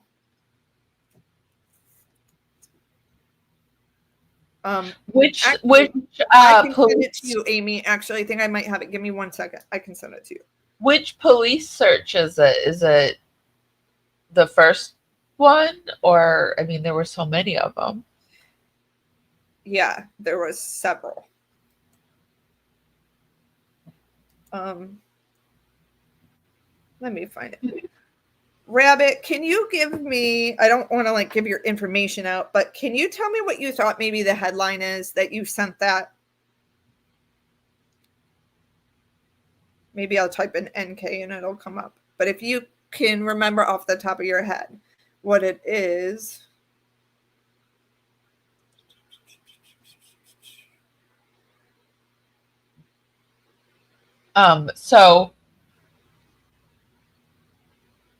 Oh, I was going to ask you, Amy, how do you feel if we had a psychic on? Are you open to that? Yeah. I've had psychics on my show before. Okay. I want to do one where, like, there was this gal I was trying to get a hold of. She was so good. I did a video on her, and she does what they call forensic astrology. And she did one on Nichol, and it was good. Oh, really? Ooh, LK. Yes, thank you so much, LK. I missed this. She says, or they say, oh, work on your relationship with your wife, but oh, here, don't forget to look at these nudes, right? And put them in the calculator too. Let me show you the calculator to put it in, because she was the one that told them about the calculator. Now all the wives are going to be looking for this calculator app and being like, Rabbit, can you email it to me again if possible? If you have it handy on your phone. I just would like kind of Amy to look at it too.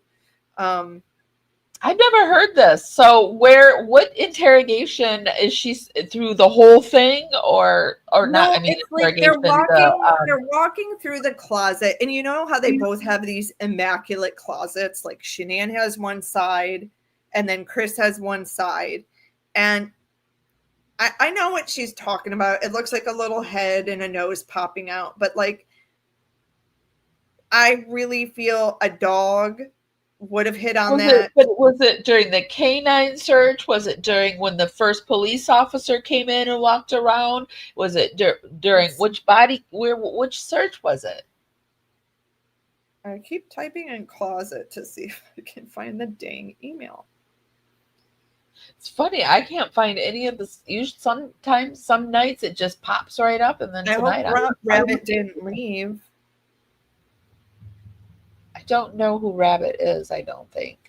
One of my really good regulars. Pin the one by LK about the toy in the closet. We debunked that as a toy, right? The laugh, the giggle. Yeah, so there's actually a really great video out there that I don't know who did it but it's somewhere in my stuff because we watched it on my channel where this woman goes through and she even finds the toys where it was sold. There were these 2 dolls sold at Toys R Us. There's actually even a picture of Bella. No. Yeah, they found the two toys at Toys R Us, so they link the picture to it. They make noise, and then they show the picture of the toys in the closet. So yeah, it was definitely toys that were making those weird noises. Oh, your girls have the same one? Yeah. So. Rabbit, if you can send me the image. Actually, I just realized I think you sent it to me on Instagram, so I'm trying to find it. But I want Amy to just look at it too, but I cannot find your email where you sent it. Or did you send it on Facebook? Oh, okay. So the very first one where the police officers were walking around the house. Interesting. No, I don't think she was in there either. I don't. She, no. Yeah. Especially because they are like on heightened security at that moment too. Well, and I just don't think she's that stupid to do something like that. She wouldn't just be, and if she was in there, she would be like deep in the house. She wouldn't be like just peeking out while they're doing their stuff. Yeah, the giggles. Okay, I've got it, Amy. I'm gonna send it to you, but like, you're not gonna be able to like. Are people really believing it? Is it just people really believe? I guess. I mean, I was definitely not doing a video on it because I don't. It's just not my style, But I think yes, people are thinking this. I want to say Zawoki maybe did one on it, but I don't know.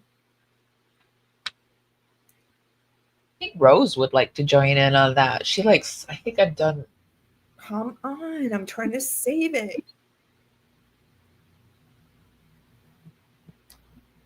Has anything been going on with the house itself lately, you guys? Does anyone know anything about the house? I know, like, it's sold, but have we found anything out about like anything? Has there been any movement?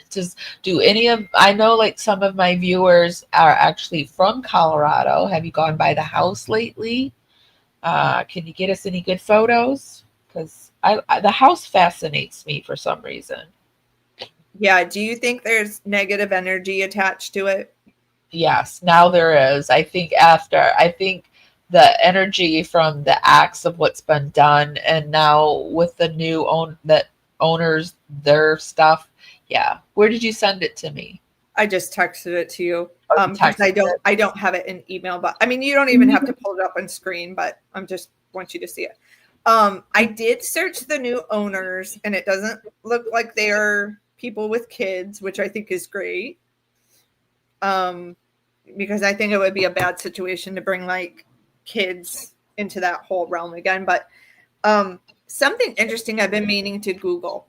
I live in Georgia. If you live in a home less than 2 years, you have to pay something called, God, now I'm blanking on it.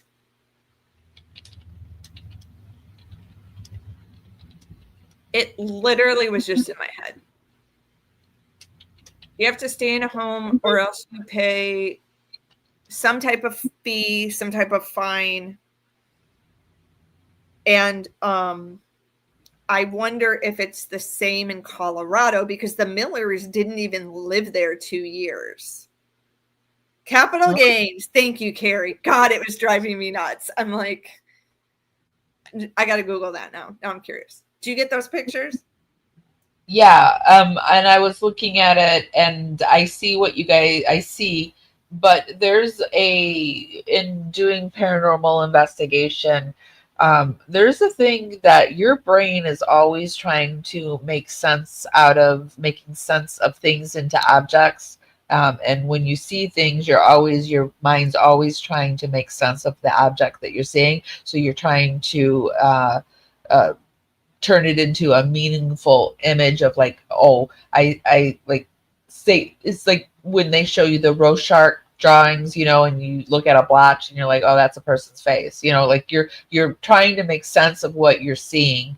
And it's called pareidolia or something. Pareidolia.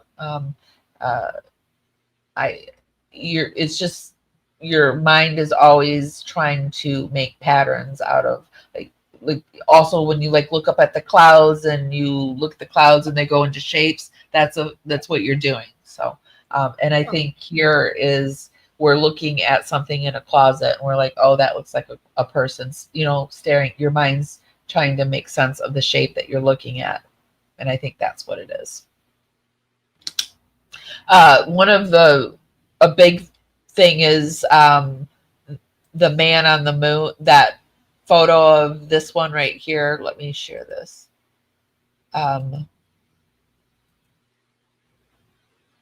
Capital gains in Colorado. This satellite photo. Where we all say that it's like the man on the moon or on the Mars. It's the face on Mars, but it's probably just a boulder shaped like a face, and our brain just goes to that. And so I think that's what that is, in my opinion. Olga, that is probably the comment of the night. Okay, so in Colorado, taxes, capital gains at the same rate as income up to 14 point. No, wait, that's California. Okay, that makes more sense. I'm like, damn, that's a lot. A flat 4.5%. Well, you heard that on here, riding down the rabbit hole, because Rose found this and we showed that it has been changed by one number. At least online it has. Nobody's gone by it, so I don't know for a proven fact but it could be a misprint online, but it is showing that it is a different address online. I do find that kind of weird because it's not like, I mean, if people are going to drive by, they're going to drive by. Right? Mm-hmm. Unless things were getting mailed to the house or something. I mean, Yeah, I don't know why Didn't they even think would about that. change it by one number. It just seems like it could be a misprint of some sort, but it also all the numbers on one side of the street usually are odds and the others are evens. So that's also kind of like, why would they do I that? always felt they should knock it down and build like a green space and do like a butterfly garden or something like that where people can, in that community, not like the public, but people in the community could come meditate or garden or do something positive there. Yeah. They'll never do that because the house is worth too much, but yeah. Greedy. Yeah. Maybe eventually. I mean, I think the Amityville Horror eventually, like after a while, after a few facelifts, and I think that got a new street address, um, and then there's the John Bonet Ramsey house. That's another, and that the Kurt Cobain. There's just some houses that are just really. I think, but they tore down the John Wayne Gacy house. Yes. I think. Yeah. So. I don't know. There's just some houses that are infamous and I think always will be. But get better over time, I guess. The John Bonet Ramsey house, I think, is a beautiful house. I love those houses that are like the A-frame in the front. Do you like that case? That's one I really like following. Yeah, I do. I've always liked the Ramsey case. It's always fascinated me. Well, we'll have to plan one on that one day too, because I went down the rabbit hole on that one day, and I'm like, oh my god. Did you? The Madeline McCants one interests me too. Actually, I met, because of the AD video I did that people didn't like, some people reached out to me from that group, and one of the gals who reached out to me is really big into Madeline McCain. I think her name was Lizzie. Do you know this girl? Lizzie, no. I've been watching the Madeline one. It's been popping up on my news feed the last few days. Anytime anything starts popping up, I think there's there must be some kind of well, there is a little bit of movement, which I can't even believe this. They have allotted more money for that case. That case has gotten, Scotland Yard has, I think, put over 18 million pounds, like million, and they're throwing more money at it to try to solve it, which is just like amazing to me, like all the missing kids out there, and they put 18 million after this one. You know something creepy too about that John Bonet case? You remember John Mark Carr? He lived in like a couple cities over for me all this time, and I had no idea, and that scares me so much. He is weird. He's really creepy. Yes. Yeah. Okay, guys, I think that's all we have for tonight. Do you have anything else you wanted to share, Jen? No, I mean, God, we could sit here for hours watching, all of it, but it's just not enough time in the day to do it. And I feel like every time you watch it, you hear something new. Yeah. I think that every time it's just amazing to me that after all these years, you can still find stuff. But there are other cases that we want to look at. So hopefully you will come along with us. I'm going to be covering Stephen Stern's The Idaho 4. And I would really like to get into the Wade Wilson stuff, because I do like to do cases where you can just laugh. And I know, it's somebody died, like you said, but he is just a joker. And I love watching Jumpsuit Pablo, and just when he makes fun of Wade is just like perfection. So. Yeah, I feel like that would be good to kind of give us like a break from so much intensity and negativity, to kind of like hear The laugh. You guys watched Jumpsuit Pablo? He was cracking me up when he was like coming in his costumes, and he was the judge, and then he came in as the officer. It's so funny. Like Wade, like when I picture him in my mind, like he's in a prison cell, but it's almost like the way you listen to him, he sounds like a man in an office demanding people to do this and that for him. You know, he's like, yeah, I need you to call blah, blah, blah. And then the Jesse girl's like, okay, Wade, you know, like it is just, he runs an operation behind a cell.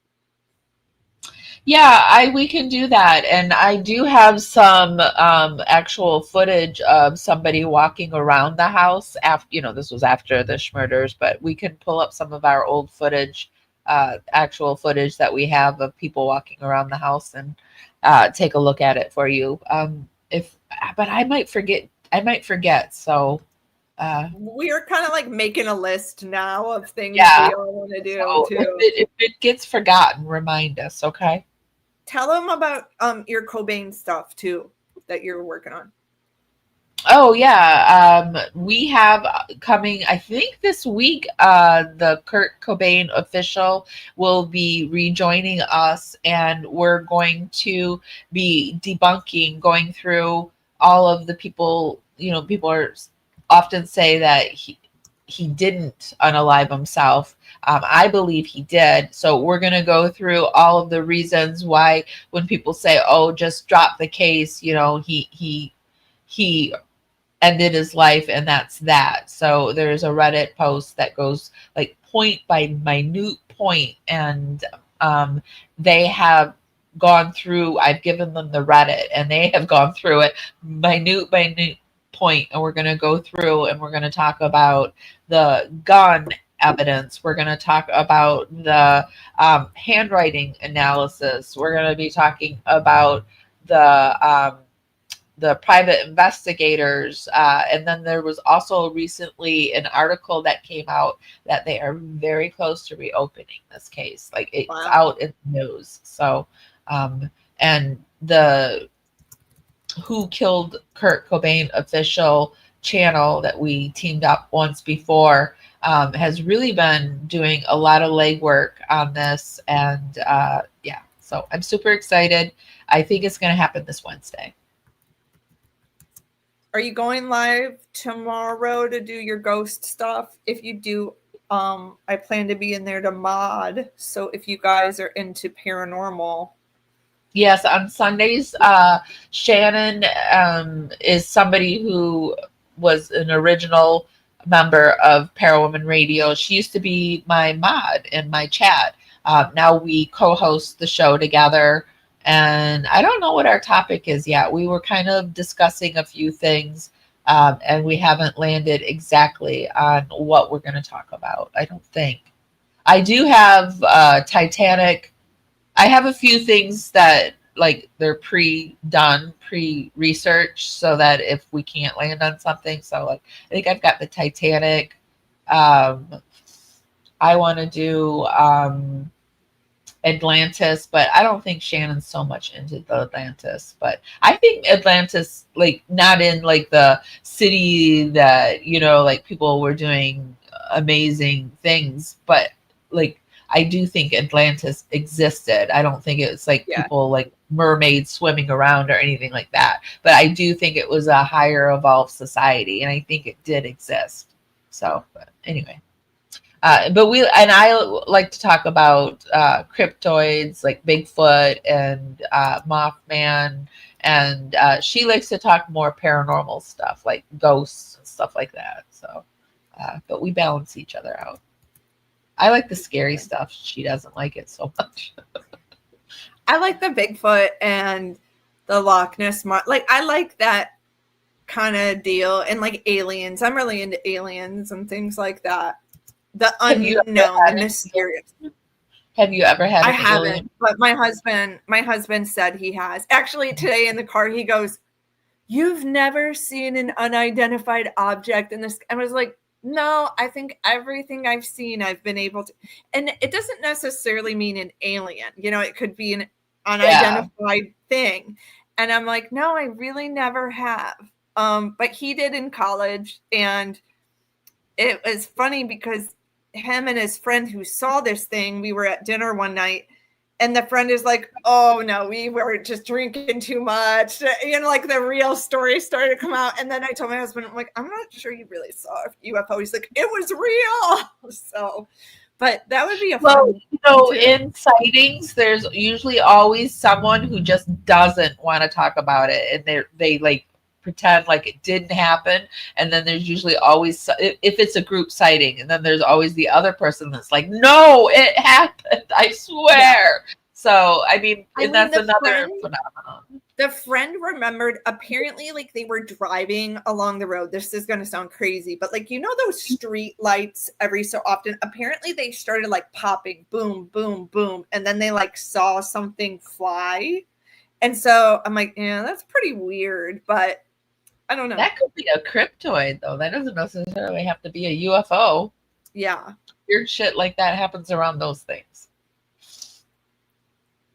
I don't know. I think the government's been doing stuff, creating. I think that our government is doing stuff. So, yeah, all those drones in New Jersey, we don't know what's going on. Like that's a whole nother. I had a weird UFO thing that happened, but it's a long story. We're gonna have to do an episode on that. Yeah. I've talked about it on my show, but it's been a long time since I've talked about it. And I even had somebody from MUFON on once, and I was telling her about it. And she was like, have you ever had have you ever been hypnotized? And I was like, no, and I don't want to.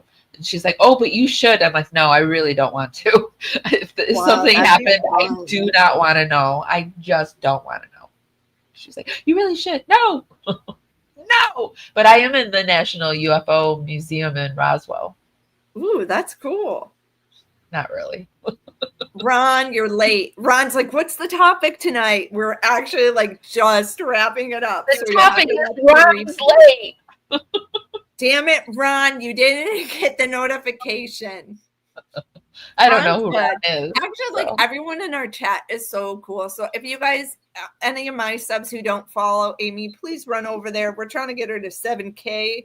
And I'm trying to get, I'm trying to get to 5K now. But we got to have a little party when Amy gets to 7.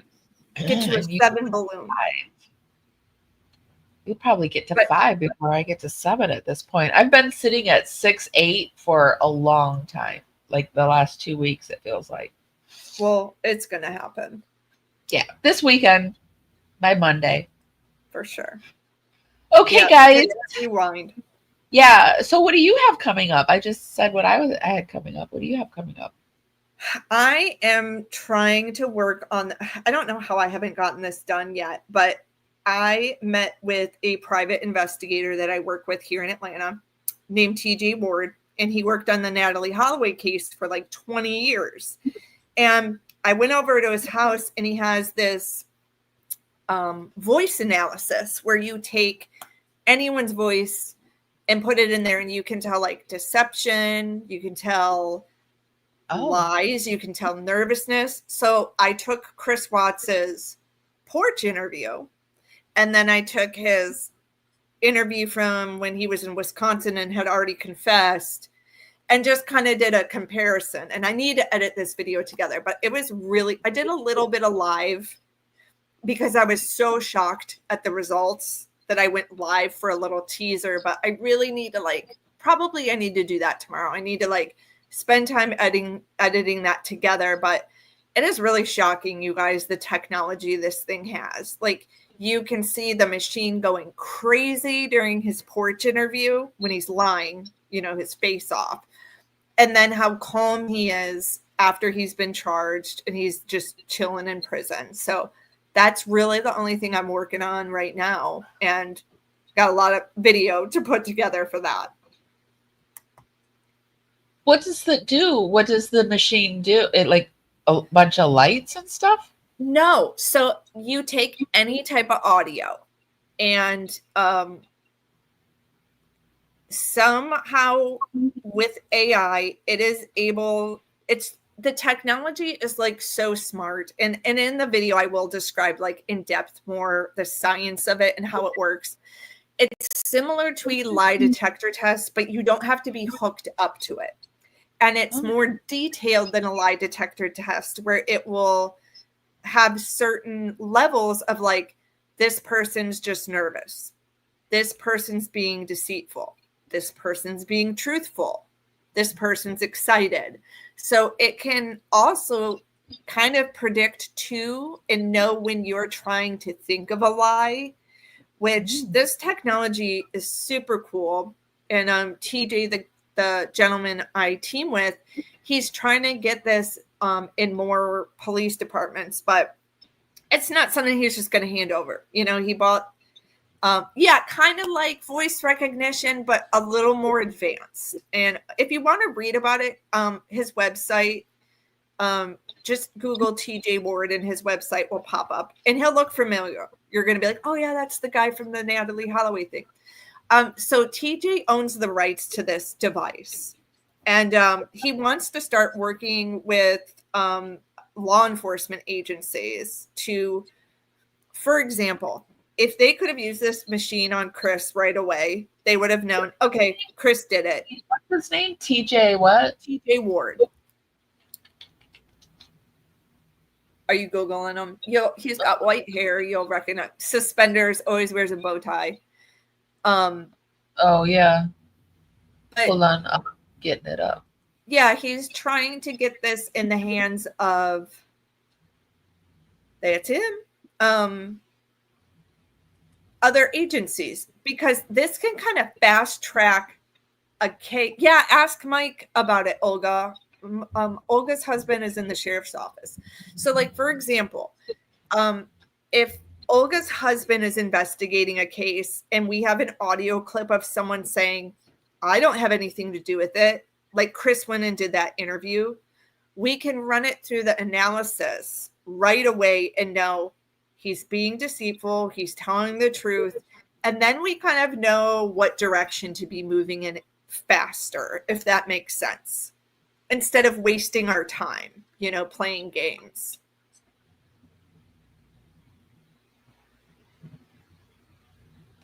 He was part of the Bill Cosby thing too. Mm-hmm. Yeah, he's done a lot of high profile cases. He's really cool. So I have all this footage I need to put together on that.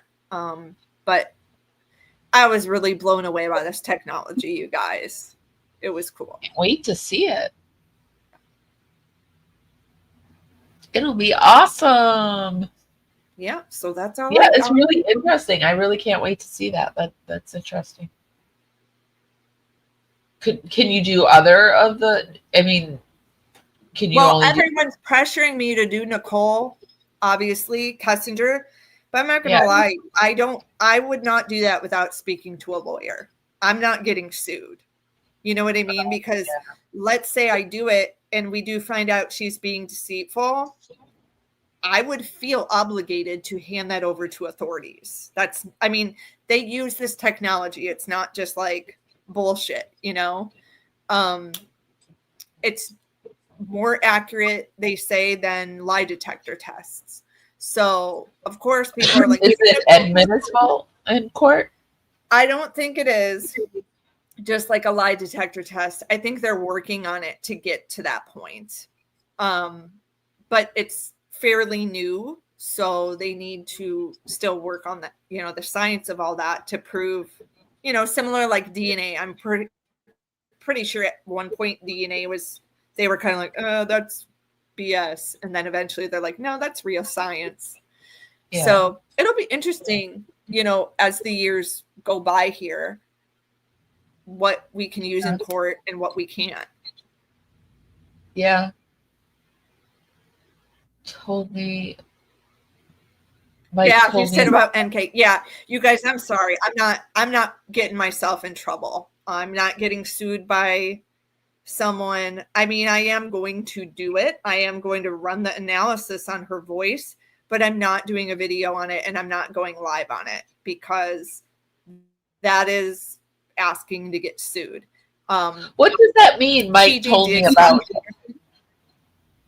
What does that mean? Mike told me about NK she screams. I don't understand that. I think they're saying they want me to do NK. Yeah, Ron. So it's a recorded conversation.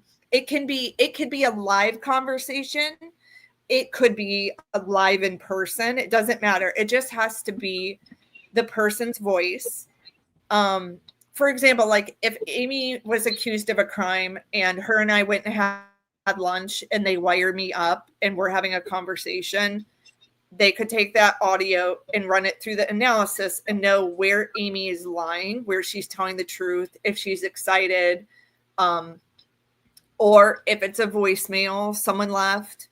But for example, this interview that Nichol does, she's not really asked questions in a way that I think is going to be helpful for the analysis, but we will be able to tell if she's nervous or she is telling a lie. For example, if she lies by saying, I didn't really go to the house that much, but she did, it's going to show up. But she was never questioned, did you have anything to do with the murders, right? So we're not going to get like definitive answers on her involvement. We would just see where she's nervous and all that. But like I said, I'm not doing it, guys. I'm not getting sued. I would absolutely speak to an attorney before I do anything with that. The only reason I did Chris Watts is because Chris admitted he did it. He's charged. He's sitting in prison for the rest of his life.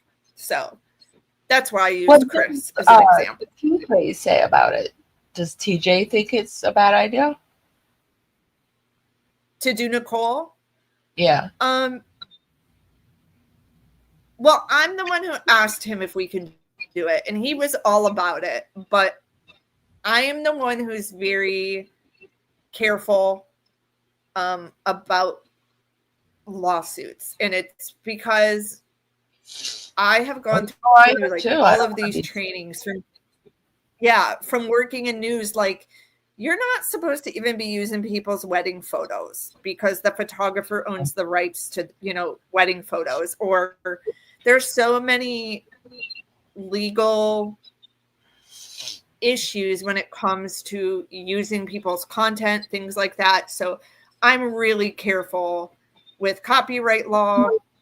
And of course, obviously accusing someone of a crime that they didn't do. And Nichol is not charged with a crime. Was interviewed, right? So like TJ said, we can do it, but we're not going to do it out there. The interview is out there for public consumption. Yeah. And I highly doubt. Wanted to do. The case that I texted you of the missing spring breaker girl, Suduksha Kaniki. She has still nothing has washed up on her. If you guys haven't seen that case, I did a video on that. Check it out. TJ wanted to do a voice analysis on the young man, Josh Reeby, who was last seen with her. And all he needed was the government in Dominican Republic to hand over that audio, which they're not going to.